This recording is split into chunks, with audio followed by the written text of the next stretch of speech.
কান্নাটা গল্প নয় করে নাই তবে না মাজার বাবু বলার আগে আপনার কাছে একটা বিচার ওনাদের সময় লাইট ধরছে আমার সময় কিন্তু ধরে নাই আমরা রুহুল ভাইয়ের কাছে যে রুহুল ভাই আপনার কেমন লাগছে আজকের এই আগমনটা খোরশেদ ভাইয়ের বাড়িতে?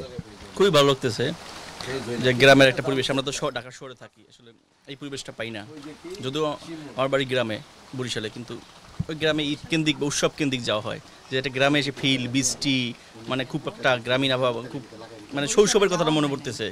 খুব সুন্দর একটা 50 বছরের কাছাকাছি সময় খোরশেদ আলম ভাই ফিল্মে ছিলেন আমাদের সহকর্মী হিসেবে।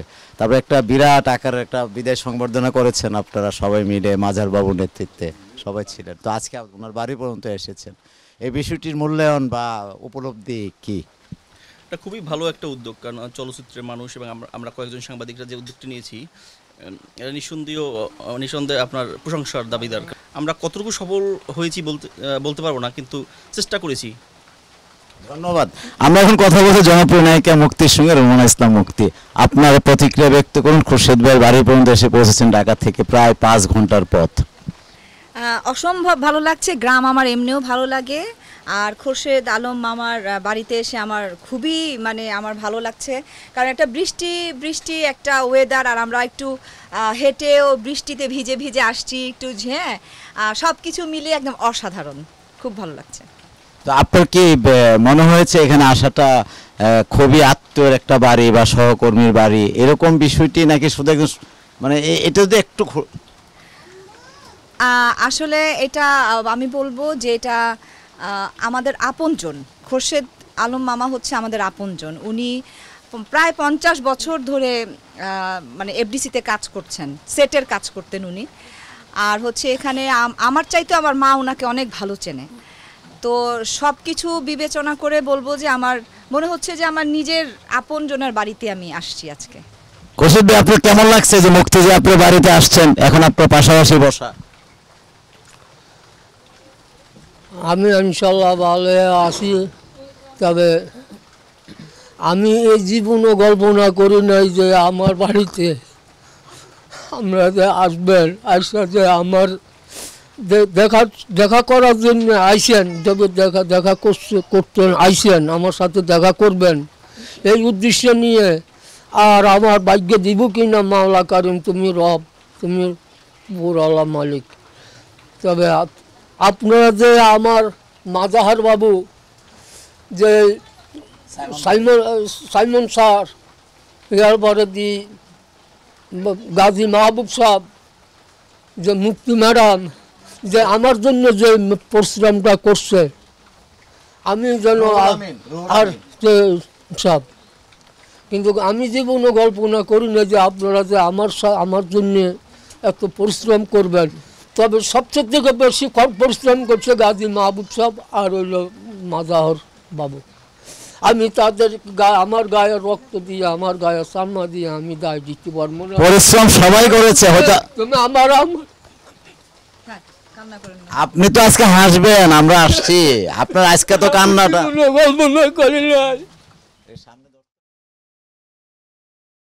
তো। খোরশেদ ভাই, আপনার তো আজকে তৃপ্তির সঙ্গে আনন্দ, কান্না না, কারণ এটা আপনি 50 বছর ফিল্মে ছিলেন, এফডিসিতে ছিলেন, সবারই সহকর্মী আমরা। তো এখন হচ্ছে যে মনের আগুন জ্বলে, মনের আগুন জ্বলে। আমি তো 48 বছর চলেছি। আপনার আগুন জ্বলবে কেন? আপনি যে সম্মানের সঙ্গে আসছেন, এটা তো আলহামদুলিল্লাহ। আমার বাড়িতে আসছেন, আইসা যে আমি কি অবস্থায় আছি, এই অবস্থা পরিপ্রেক্ষিতে আপনারা আমাকে দেখে শুনে গেলেন, এটাই আমার ভাগ্য, মাওলা কারিম তুমি রব। আমরা এখন মাজার বাবুর প্রতিক্রিয়া শুনবো, কারণ খোরশেদ আলম ভাইয়ের এই আয়োজনটা মূলত প্রথম যিনি চিন্তা করেন বা পদক্ষেপ নেন মাজার বাবু। এই বিষয়ে আমরা শুনবো। এই প্রথমে বলি যে আসলে এই উদ্যোগটা নিয়ে অনেক ধরনের কথা হচ্ছে, যে কারা কারা আমরা আসলে আয়োজনে ছিলাম। আয়োজনে আমরা যে কয়জন মানুষের নাম গেছে, এটা আসলে সীমিত কয়েকজনের নাম আমরা দিতে পেরেছি, জায়গাও আসলে কম। হ্যাঁ, কারণটা হচ্ছে যে এফডিসির প্রত্যেকটা মানুষ, সরকারি কর্মকর্তাদের থেকে শুরু করে পরিচালক, প্রযোজক, শিল্পী, অন্যান্য সেক্টরে যারা ছিল, হ্যাঁ, প্রোডাকশন বয় থেকে শুরু করে আসলে এফডিসির দারোয়ান, হ্যাঁ, মানে সিকিউরিটি গার্ড, হ্যাঁ, প্রত্যেকটা মানুষ আসলে এই বিষয়টাতে এত বেশি সহযোগিতা করেছে, হ্যাঁ, যে কারণে আসলে সবার প্রতি কৃতজ্ঞ। এটা আসলে আমরা গোটা কয়েকজন মানুষ সামনে ছিলাম যাদের নাম আসলে আমরা দিয়েছি, হ্যাঁ, কিন্তু এই প্রোগ্রামটার সঙ্গে আসলে টোটাল এফডিসি ছিল, মানে টোটাল চলচ্চিত্র পরিবার। হ্যাঁ, তো খুরশেদ ভাইকে আমরা চলচ্চিত্রে সবাই মিলে বিদায় দিতে পেরেছি, হ্যাঁ, এটা আসলে আমাদের জন্য অনেক গর্বের। হ্যাঁ, হ্যাঁ, আমরা সম্মান, হ্যাঁ, ওনাকে সম্মান দিয়ে আসলে বিদায় দিতে পেরেছি, এটা আসলে আমরা গর্ব করার মতো একটা বিষয়। ধন্যবাদ সবাইকে। আসলে হচ্ছে কি, আমি সবসময় ক্যামেরার পিছনেই থাকি, বেশিরভাগ সময় আমি ক্যামেরার সামনে যাওয়ার জন্য খুব স্বাচ্ছন্দ্য ফিল করি না। যে যাই হোক, আমরা খুরশেদ ভাইকে বিদায় জানিয়েছি আজকে প্রায় নিয়ারেবল 20-25 দিন হয়ে গেছে। আমরা চেষ্টা করেছিলাম যে ওনাকে আমরা যে সহযোগিতাটা সম্মিলিতভাবে যে সহযোগিতাটা করার চেষ্টা, আমাদের ইন্ডাস্ট্রি শুধু বলবো না এফডিসি কেন্দ্রিক, এফডিসির বাইরের লোকও, অনেক মিডিয়া কর্মীরা আমাদেরকে পাশে এসে দাঁড়িয়েছেন। যার যতটুকু সামর্থ্য ছিল সবাই মন মানুষের দিক দিয়ে অনেকে হেল্প করছে। যে আমাদের এফডিসি বর্তমান এমডি মহোদয় যখন জানতে পারছে, উনি নিজে একটা মিটিং শেষ করে আইসা আমাদের বিদায় অনুষ্ঠানে অ্যাটেন্ড করেছে। এবং কি সবচেয়ে বড় একটা জিনিস আমি দেখেছি, আমরা কয়েকজনের কাছ থেকে একটু অনুদান নেওয়ার চেষ্টা করতেছিলাম আমাদের পরিচালক সমিতির সামনে।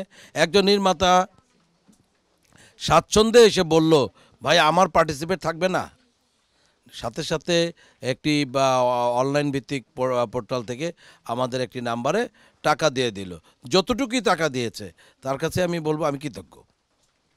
সাথে আরেকজন ফাইন্যান্সার ছিল, সেই ফাইন্যান্সার কারণ নাম বলতেছি না কেন, কাউকে ছোট বা বড় করার জন্য না। একজন ফাইন্যান্সার সাথে সাথে পকেট থেকে বের করে টাকা দিয়ে দিল, বললো যে আমারও তো পার্টিসিপেট থাকা উচিত। এই যে মন মানসিকতা, মানুষের বিপদে মানুষ এগিয়ে আসা। আজকে আমরা বৃষ্টির দিনে আমরা ঢাকা থেকে রওনা দিয়েছি এবং বৃষ্টি মাথায় নিয়েই ওনার বাড়ি পর্যন্ত এসে পৌঁছলাম। 5 ঘন্টা জার্নি করে আসছি আমরা, এবং আবার চাইতে 5-6 ঘন্টা লাগবে। তারপরও আমাদের মনে অনেক আনন্দ, আমাদের এক ভাইকে তার বাড়ি পর্যন্ত এসে দেখে যেতে পারতেছি। এটাই আমার কাছে বড় পাওয়া। এখানে মুক্তি একটা কথা বলছে যে আমাদের মামা, আসলে আমরা ভাই ডাকি, ওনার মামা, কারণ মুক্তি হচ্ছে আনন্দির মেয়ে হিসাবে উনি মামা ডাকে, বা কেউ কাকা ডাকছে। আসলে আমাদের ভাই খুরশেদ ভাই অনেকদিন যাবতে আমাদের সাথে কাজ করতেছিল। ছোট্ট একটা ঘটনা একটু বলতেই হয়। আমার একটা সেটে একটা জিনিস দরকার ছিল, কারো কাছে নাই, খুরশেদ ভাইয়ের কাছে আছে। হ্যাঁ, আমি যখন যাই বললাম যে খুরশেদ ভাই আমার এই জিনিসটা একটু দরকার, হ্যাঁ একটু কাইন্ডলি একটু যদি দিতেন আমার জন্য একটু সহযোগিতা হতো। হ্যাঁ, উনি কিন্তু কোনো টাকার দিকে তাকায় নেই, সামান্য টাকার দিকে তাকায় নেই। সেই করলো কি, নিজেই মাথায় উঠাই নিয়ে এসে আমার সেটে দিয়ে গেছে। দিয়ে এসে সে চলে গেছে। কিন্তু অন্যরা হলে দাঁড়াইতো যে হ্যাঁ আমাকে একটু কনভেন্স দেন বা টাকা দেন, আমি কাজটা করে দিছি, না, উনি কিন্তু চলে গেছে। এক পর্যায়ে একদিন নামাজের শেষে আমি তাকে ডেকে, আমি তার হাতে একটা খরচ আস্তে করে দেওয়া, সে কখনোই বলে নাই যে আমাকে খরচটা দেন বা কিভাবে দেন। আসলে ওনার মধ্যে একটা মনুষ্যত্ব বোধ ছিল, মানুষকে সহযোগিতা করার। সেই সহযোগিতা হিসাবে আমরা যারা পাশে দাঁড়িয়েছি, আমরা চেষ্টা করছি ওনাকে সহযোগিতা করার জন্য। সেই ক্ষেত্রে উদ্যোগটা কেউ গ্রহণ করতে হয়। গ্রহণটা মাজারবাবু প্রথমে উদ্যোগটা গ্রহণ করে, তারপর গাজী মাহবুব, তারপরে আমি একটু সম্পৃক্ত, আমি পুরোপুরি সম্পৃক্ত হওয়ার মতো না, তারপর আমি সম্পৃক্ত হই। রোহুল আমিন আছে, তেপান্তর ভাই আছে, মুক্তি আছে, আমাদের আরও অনেক জার্নালিস্ট, রাজ সাইফুল আছে, অনেক শিল্পী আছে, কারো বাকিরা নাম, কারণ একটা ব্যানারে কিছু নাম যাওয়া, এই নামে প্রথম উদ্যোগটা এইভাবেই গ্রহণ করতে হয়। বাকি সবাই ইন্ডাস্ট্রির প্রত্যেকটা এমডি থেকে শুরু করে একদম যারা সুইপারের কাজ করে তারাও আমাদের সাথে সম্পৃক্ততা ছিল, এবং সবাই এসে ওনাকে বিদায় দিয়েছে। আমরা তাকে বিদায় করতে পারছি, আমরা আবার এই পর্যন্ত আসছি। সবাই ওনার জন্য দোয়া করবেন, এবং আমরাও দোয়া করি যেন উনি দীর্ঘজীবী হয়, সুস্থতা কামনা করছে। আমাদের জন্য উনি যেন দোয়া করেন, সবাই ওনার জন্য আশা করি দুয়ারটা খুলে দেবেন। সবাই ভালো থাকবেন, সুস্থ থাকবেন, এই কামনাই করি।